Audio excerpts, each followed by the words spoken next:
Welcome, ladies and gentlemen, to another League of Legends Shoutcast. My name is CaptainFlowers, and today's match is going to be another episode here in the North American SoloQ rank ladder in the high ELO bracket.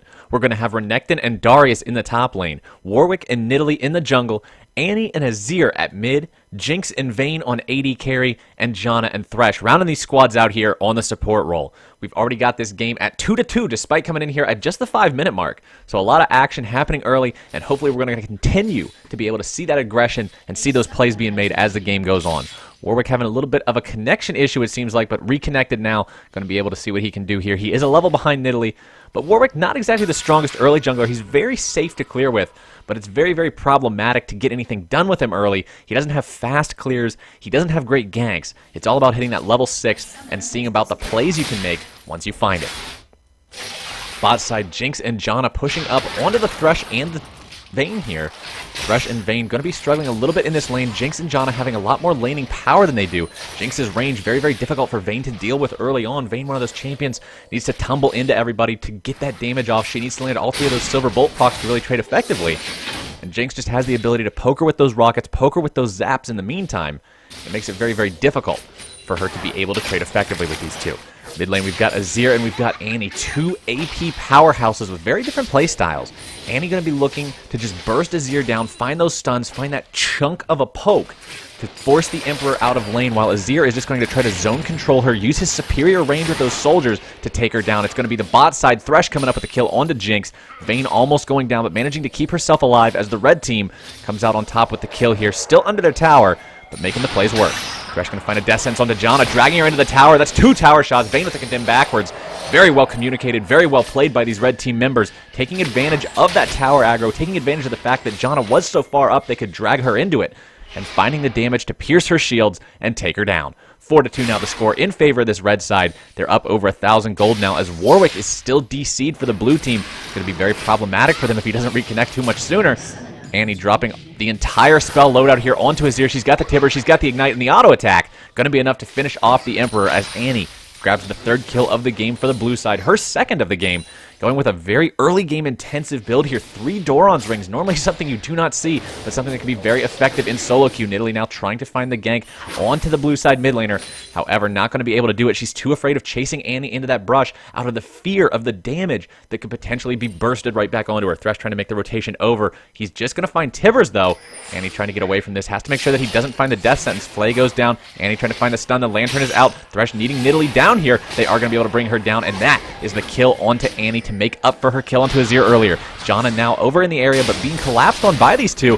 Nidalee going a little bit too far. The exhaust is down. Jinx is there. They've got the zap. They've got the damage. One more auto is surely going to do it, and the Jinx rocket will connect onto Nidalee and bring her down as well. That's a 3-kill shutdown. Going over to Jinx. A nice little bit of extra money going to the AD carry as she grabs a double kill for herself, being able to find that damage onto Thresh, and now Vayne in a lot of trouble, having to use her flash previously to escape the power of these two, not having it available, and that's a triple kill for Jinx here at the 7-minute mark. The blue side AD carry couldn't have asked for a much better scenario, and this is a wonderful sign for the blue team heading into the mid game that they're going to be able to make plays happen off the back of protecting this Jinx.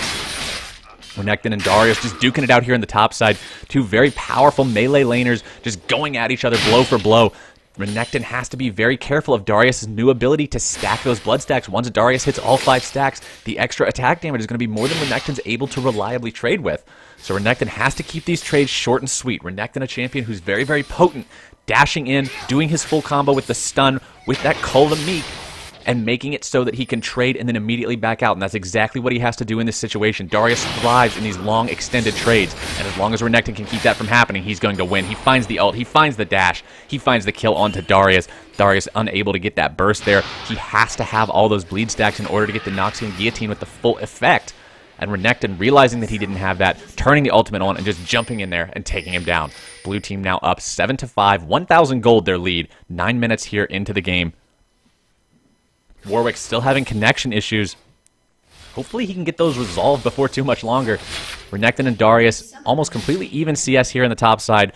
Same story being told in mid lane, while Vayne actually has a very slight edge in bot side despite being bullied around a little bit early. Red team now taking the fight to the dragon, realizing potentially that they have an advantage here. They haven't seen Warwick in a hot minute. he's still having those issues, so he's not going to be able to show up and stop this. Thresh trying to help Nidalee. She's running pretty low, but with only Janna here to stop them, they're not going to be able to do a whole lot about it. Janna going in, trying to get as much damage, trying to get as much distraction onto this red team as she can to try to buy her team time to get over here and help them out. She drops the Monsoon, trying to get the red team away, but she's under a lot of pressure from Thresh and Vayne, being forced to flash away to try to keep herself alive, but Annie and Jinx are here to peel the Vayne away. Azira's rotated over, but it's a double kill already for Jinx. Janna going to go down to the Emperor, but it's going to be the second triple kill of the game for the blue side AD carry as Nidalee runs for her life through enemy territory. The Super Mega Death Rocket's going to come out, but it's going to miss wide left. Thresh now has left the game. It's an even 4-on-4, but with a triple kill, excuse me, onto Jinx this early, it's not exactly that even. Darius finding the kill onto Renekton in the top side during this Dragon Pit chaos. We're going to see exactly how that goes down. Renekton trying to initiate onto him, but there's the 5 bleed stacks. There's the pull bringing him back, and there is the dunk taking down the Lizard, and that is what Darius needs to do in these fights. Renekton not respecting that extended trade ability that Darius commands and ultimately paying for it. Darius even gets the flash out of Renekton before that dunk comes down. Now he doesn't have to worry about that once Renekton comes back, and it's going to give him the ability to play more aggressively in this lane because of how Renekton's going to struggle to play aggressively back. Without that flash available, he has to be careful about committing to these fights out of the fear that Nidalee might be nearby and he might just get punished for it. Darius just using the Decimate now, wants to shove these creeps into the lane, make sure that Renekton misses out on as much as possible.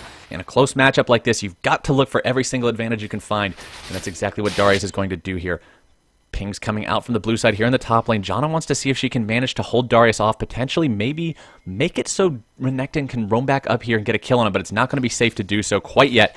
Nidalee waiting in the wings here in the mid lane. She wants to help Azir grab a kill onto this Annie. Azir's been under a lot of pressure so far. Janna rotating up into the mid lane. Nidalee's going to land a spear onto her, but that's not the target they want. Annie has to be the one who goes down here. Nidalee with the flash away, but the ignite and the auto attack from Annie going to be able to finish her off and make that summoner spell go to waste. The blue side now up 11-7, 17.7 to 16.3 thousand gold. Red team's got that dragon under their belt, but the blue team still with that gold advantage. Jinx on 7-2. She might only have 57 creeps, but with 7 kills, she's already got that Infinity Edge up just 11.5 minutes into the game.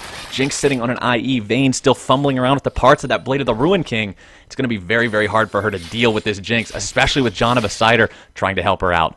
Jinx trying to come up here, potentially maybe land a long-range zap onto Vayne. Janna going to find the tornado. Jinx can't quite get in range. The zap going to miss a little bit wide right, thanks to that minion bumping into her, making her waste just a little too much time.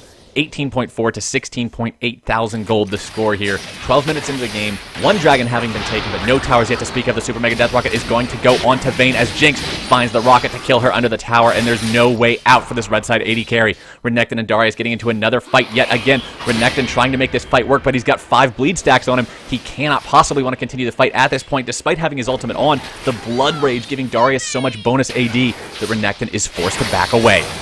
Annie and Azir, another 1v1 here in mid lane. Azir popping the heal to keep himself alive. Annie managing to get herself away for now, but Nidalee and Thresh into the 2v2 against Janna and Jinx in the bot side.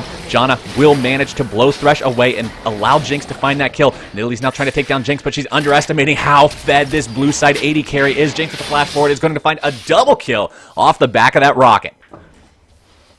21.5 to 17.8 thousand gold. Now blue team extending their lead to almost 4,000.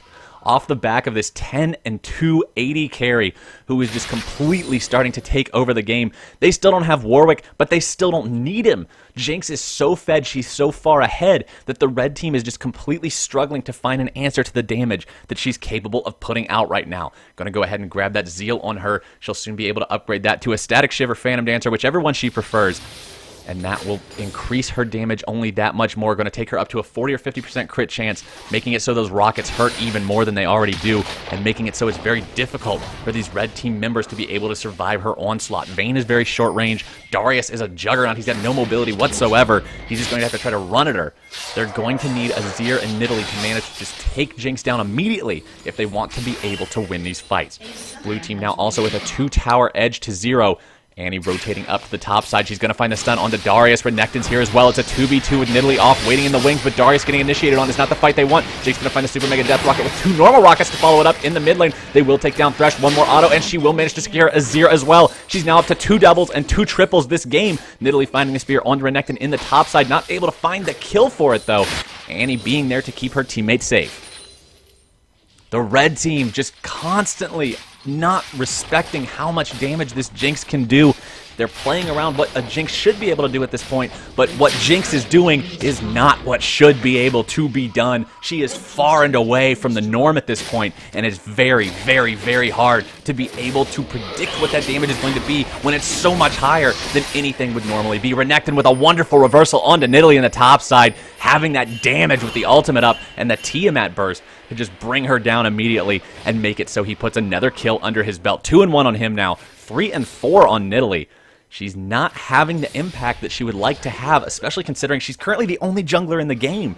The blue side is running away with this. 5,500 the gold lead here at just the 15-minute mark. Dragon going to be spawning for the second time of the game here, just 45 seconds from now. The blue team is going to want to try to take that one. They've got the huge gold advantage. Dragon's the only area of the game that they're behind, but with this Jinx nearby that pit, they are not afraid to fight for it. Red team putting up a couple wards here in the bot side. They've got this pink ward that Jinx is taking out right now. They've got another ward here up just inside blue team's jungle. Other than that, they've just got defensive wards here in their top side jungle. They've lost that outer turret top, so they have to respect the fact that blue team can make more aggressive plays, more aggressive stances here in that top side jungle. Darius trying to take the fight to Renekton. He's got the dunk, he's got the ignite, but he's not going to be able to find the rest of the damage, expending those resources, and the lizard still gets away.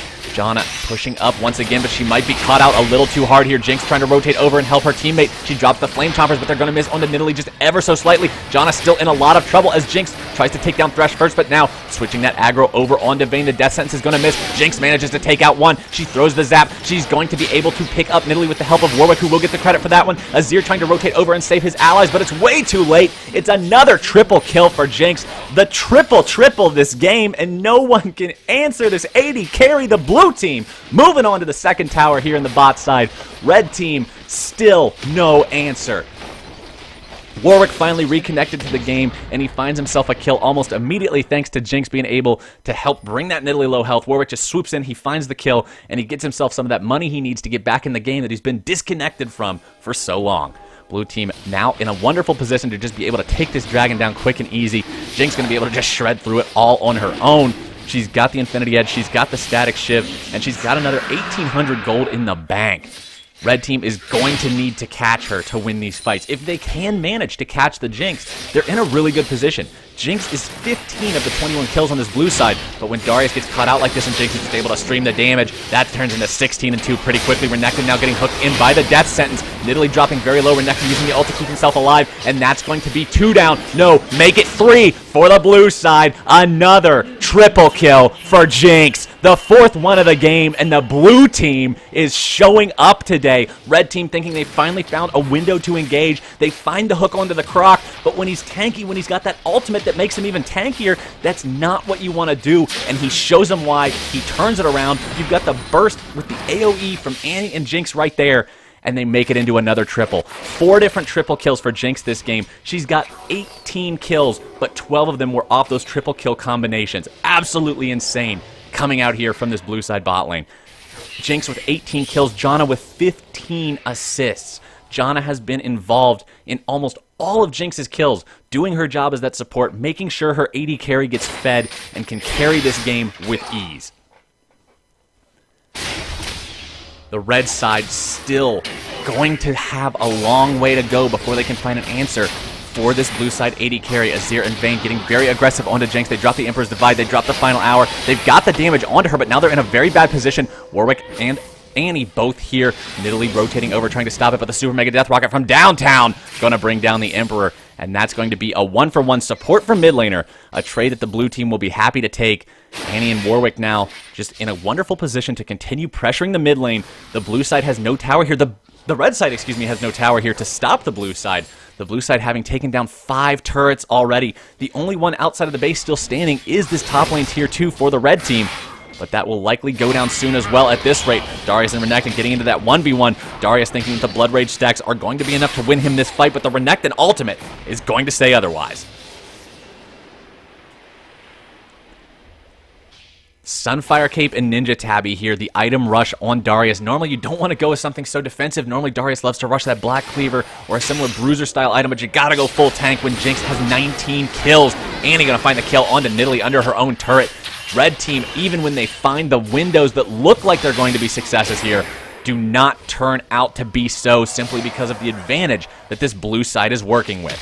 Warwick going to be brought down off the back of that kill. Ultimately turns into a 1-for-1, but with Renekton taking down this turret, the red side is going to lose their final turret of the game that's not within their base. They now have lost complete and total map control. The blue team can walk anywhere in this red side of the jungle and feel safe, as Jinx drops 3 auto attacks onto Azir and brings him down from full HP. Infinity Edge, Static Shiv, Last Whisper at 19 minutes is going to do that, and the blue team is breaking the red team base. The first inhibitor turret is going to fall at 1935, and Jinx wants to make sure that the inhibitor goes with it. Annie here sitting right on top of her, making sure that if the red team tries to come in, tries to catch her out, they're going to get a Tibbers in the face as a response, and the blue side cannot be stopped. Thresh having to use that Dark Passage and keep Vayne safe, but with Jinx and Janna in hot pursuit, Thresh might be in a lot of trouble himself. The rockets coming out from Jinx. One more zap will take Vayne down. That's going to be Jinx's 21st kill of the game, as the red team is forced to sit inside their fountain, unable to deal with the damage coming out from this blue side. 30-9 now the kill score as we just break the 20-minute mark. Azir jumping in with the Emperor's Divide, but he's only going to find Renekton and a rocket in his mouth from Jinx as the response. Darius now being caught out by the Flame Chompers, and the red team going to surrender this one here at the 20-minute, 20-second mark. The Jinx 22-2-2. All lucky twos today as she runs away with the game. Her team doing a wonderful job of supporting her. And that is the power of a runaway AD carry. Thank you, everybody, for watching this cast. My name is Captain Flowers. Once again, I am an aspiring shoutcaster. If you enjoyed this cast, if you'd like to see more like it, feel free to check out the other videos on the channel. Leave me some messages in the comments section. Let me know what you think, and I will catch you guys next time.